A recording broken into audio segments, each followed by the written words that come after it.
Hi, everyone. This is Jean B., food addict. And actually, I used to be Jean B. from Massachusetts. For the past almost 5 years, I've actually been Jean B. in Florida because I retired to COVID.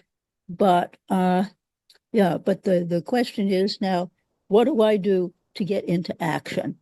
Well, obviously, one thing I do is every morning I wake up and I say a prayer to my higher power, saying thank you that allowing me to wake up because I'm 74 years old and the day may come that I may go to sleep and not be here anymore. And obviously, I might be somewhere else where I could, play the harp and sing hallelujah all day. But, it's good for me to be here. And so, yes. And I have been abstinent in the OA 90 program for over 20 years. It'll be 21 years in July, God willing. And yeah, and I came into program because, well, I did not start out life as a food addict. Strange as it may sound, I was actually somebody who was, well, something of a restrictor, except I didn't know what that was in those days. But I was a, I was described as being an extremely picky eater, and you know, there were certain things I would eat and a whole lot of things that I wouldn't. And of course, a lot of the things I wouldn't eat were vegetables, which interestingly enough, I'm vegan now. But, some people say, well, wait a minute, how could you do that? Well, I'm still a picky eater. I just pick and choose which vegetables I eat. So, but um, as I say, about 20 years ago, um, I had been to my primary care. I lived in Massachusetts. I was working and I had health insurance, and I went to my primary care doctor for, routine checkup. And doctor said to me, your blood pressure's up, your blood sugar's up. You've got, uh, you're basically what we call pre-diabetic. I was weighing about, well, I was not quite 5 foot. I was maybe 5'3", maybe on a good day, 5'3". And I weighed about 250 pounds. So one way to look at that is to say that I was, probably about as wide as I was tall. And this was, well, I had a desk job, so it really wasn't a problem. I had a dog, I could walk. I knew that. I wasn't going to run any marathons, but, you know, I ate primarily due to work stress. Before I started working, um, I really was not an overeater. But when I started working and there was work stress going on, you got to get this done, you got to get that done. Uh, this is happening, that's happening. Okay, what am I going to do? Well, all right, I need to go take a break, go run to the snack machine. Or I was working for a time in downtown Boston, and of course, there's all these restaurants and everything like that around, and fast food places and whatnot. And okay, time for lunch. Okay, well, I brought my lunch with me, but gee, I feel like I'm still hungry. Maybe I'll run out and grab something. So I'd do that, or somebody would bring something in, in the morning from one of those places that sell breakfast products. And so, and because I was working at a desk job, I didn't really have to do a lot of talking to people. I could sit there and I could just munch all day while I was doing my work. And that's what I did. And I found that it helped me deal with the work stress, but of course it was not very good for the waistline. And I was going, but the thing is I really didn't consider myself overweight because, well, I was only gaining maybe 5 or 10 pounds a year. So every couple of years I'd go up a clothing size. Well, eventually when I got into like the 3X and 4X sizes, I began wondering, gee, what's going to happen next? Am I going to have to go to the big and tall men's store or something? You know, so, well, as I say, when my doctor told me I really needed to lose weight, I started thinking, uh-oh, I don't want to join one of those commercial weight loss programs because they make you eat their food. And well, that's not stuff that I like, you know. So, how can I do something where I can get food that I like, but still lose weight? And I happened to be on my way home, and I ran into a woman in my neighborhood who I knew from another organization, not a 12-step program, but I'm someone who's always been something of a joiner. And so I had a part-time job one evening a week working for my dog training club. I belonged to an archaeology group. I, I joined various organizations, and this, kept me busy. And so I ran into this lady I knew from the archaeology group, and I told her what was going on. And she said, "Oh, she said, if you're really serious about wanting to lose weight, I know something that'll help you." And I said, "What's that?" And she told me about OA. And at the time, I was living in Somerville, Massachusetts, which is just outside of Boston. And coincidentally, was also the next town over from Medford, home of the Lawrence Memorial Hospital, where there were lots of OA 90 meetings. And she told me about OA, and I looked at her because she looked like a normal weight person. And I said to her, "You're not fat." And she said, "No, not anymore." I said, "Oh, okay." And this was during the week. So she told me that there were meetings on the weekend, and that what I needed to do was go out and get a digital food scale, stop eating sugar and flour, get some money together so that because she had a car, which was helpful. She goes to these meetings. She said she could drive me, which was great. And I'm going to need to get a sponsor, and basically I need to change what I'm eating, you know, and not eat all that sugar and flour stuff, and not eat things that were predominantly carbohydrate, because which is what I was eating. Because at the time I was basically vegetarian, but not vegan. So I was doing a lot of dairy foods and stuff like that.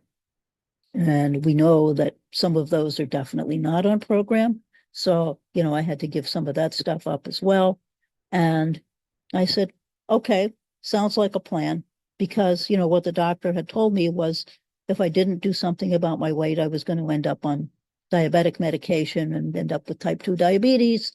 And I knew people who had had that. And I did not want to go there because I knew there were a lot of health problems associated with that. So I wanted to try and stay healthy. So I said, okay, if it means giving up the junk food, then I'll give up the junk food. And, I'll find something else to eat. And so, a couple of days later, came around the weekend, and Saturday morning off we went to the OA 90 meeting. And I heard people tell their stories, and there were people in that room who were normal weight. I was surprised, because I figured, if it's a weight loss program, you're probably going to have a lot of heavy people. There weren't. Most of them were normal weight people, but they got up and said, "Yes, I've been doing this for 10 years. I've been doing this for 20 years." And I said to myself, okay, that doesn't sound like the sort of typical diet club stuff where, people go and they lose weight and they go away. These people are sticking with it. And they said they're sticking with it because it works. And I said, okay, well, if it works for them, it's probably going to work for me. Plus that particular meeting had a whole table full of books and pamphlets. And if there's one thing that I am totally addicted to, that I've been addicted to even before I got into junk food, it's reading. And if you tell me that, there's a place where I can go and I can get books and other printed materials, doesn't matter what it's for, I'll get it. I mean, I will read and read and read and read and read. I mean, I was the sort of person who would, read the back of the breakfast food box every morning, even though I'd read it, the day before and the day before that. Let's still read it over again because, hey, it's something to read. So I did that. I got myself a temporary sponsor, and that lasted for a couple of weeks. And then it turned out, my job, so some changes in my job situation where I wasn't able to call that person anymore at the time that she wanted. And she suggested that I contact somebody else who knew a lot of sponsors. And I did that. And the person I called just so happened to know the one vegetarian sponsor in the Boston area and put me in touch with her. And she took me through my first year in program, took me through my weight loss. So I went from like 250 pounds down to closer to 120 pounds, roughly half my body weight. And this was in the summer that I started out in program. It was in July. And so come September, it was time for dog training to start up again. And I had been the treasurer of the dog training club. And I had this giant 300-page checkbook, really heavy, and lots of other stuff that I used to bring. And I had a backpack. I used to just carry it. It wasn't a problem for me because I didn't drive. I took public transit. And I would take public transit over to Cambridge to the dog training club. Well, I had lost, I think, about 30 pounds at that point. And I put the backpack on and I almost fell over backwards because I had lost weight on my butt, which was something that I had been told was totally impossible. You put weight back there and it never goes away. Well, that's not true. Mine went away. And all of a sudden, I felt just how heavy that thing was. And I realized, okay, I need to, that what people had been telling me for years, that I was carrying too much stuff on my back, that, okay, I needed to take that off. So I got another bag and managed to do that. But as I say, I've always been somebody who's joined things. And whenever I join things, I look to see what can I do? How can I be part of? Because that's how I feel about being in organizations, that you need to be part of, you need to do something. So that's what I did. I was an officer in the dog training club. I was an officer in the archaeology group. I did things. And so when I got into OA, I said, okay, what can I do to help? And they said, well, you don't have your 90 days yet. When you have your 90 days, we can give you stuff. Meantime, you can help put away the books and pamphlets, or you can pass things out, or you can read the steps or something like that. I said, okay. So I stayed with it and I got my 90 days and I started doing service. And I went from, being somebody who just, helped out with this and that. I eventually took on service positions at meetings. I was going to at least 3 meetings a week. In 2005, I found out about phone meetings and I got involved with phone meetings, which I've been doing ever since as well. And so, the purpose of this is talking about getting into action. And as I say, when I join something, I get into action. And so, I started taking on service positions at meetings. And of course, for me, I was somebody who always had like a to-do list.